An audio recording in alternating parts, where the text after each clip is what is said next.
Oke, selamat pagi kawan-kawan. Ada materi lagi mengenai AI juga tambahan. Semalam kita udah menjelaskan mungkin tujuan, kemudian ada bagaimana AI itu akan membantu manusia di tahun-tahun yang akan mendatang. Nah, sekarang ada juga jenis-jenis AI. Pada saat ini mungkin ada 3 kategori AI yang bisa kita gunakan sehari-hari. Yang pertama AI regular ataupun AI yang kita pakai, yaitu teknologi yang dapat meniru perilaku manusia.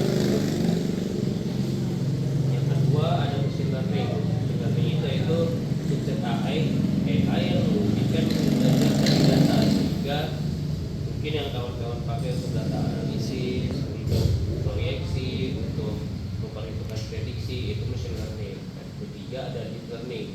Deep learning itu dimana subset ML dengan neural network bertingkat ataupun multi layer dengan pembahasan diagram visual.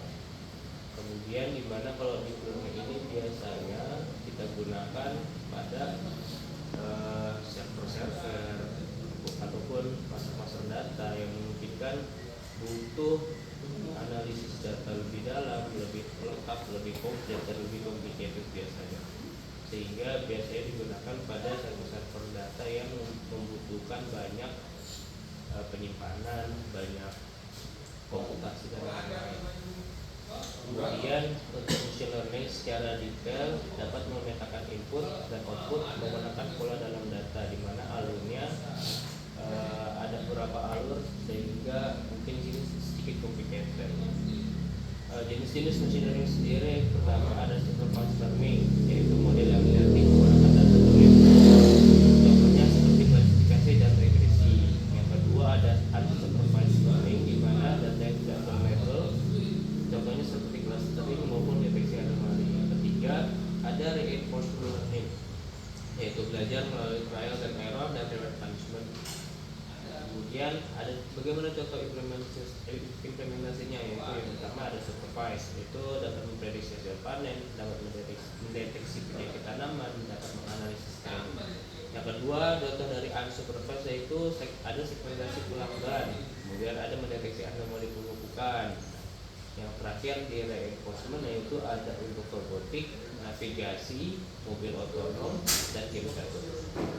Nah, kemudian deep learning sendiri bisa kita temukan pada mengenali gambar, mengenali wajah, yang misalnya pada gadget-gadget kita udah bisa mendeteksi membuka HP dengan wajah, dengan AR, apa namanya, augmented reality. Nah, itu pakai deep learning. Nah, kemudian jenis-jenis data dan kesalahan data yang mungkin ada dalam AI, yang pada umumnya mungkin hanya pada memori salah maupun data hilang, ada yang duplikasi, ada noise dari data, kapitalisasi, dan tidak inkonsistensi pada jenis data seperti gambar, audio, teks maupun foto program.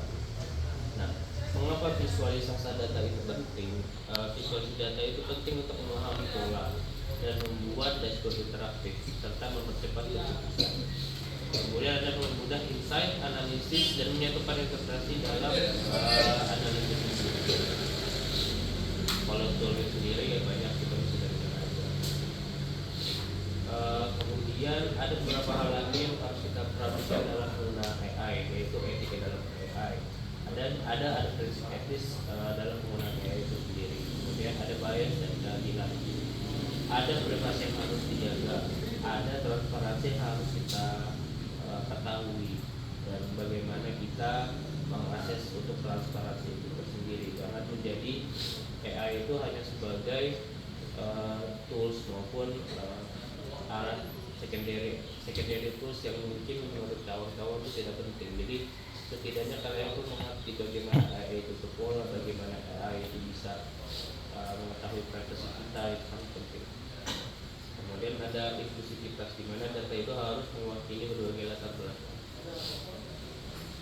Mungkin yang terakhir ada kepatuhan regulasi, di mana ada regulasi seperti GDPR, itu merupakan bagian dari etika dalam penggunaan AI. Mungkin itu saja untuk materi kali ini.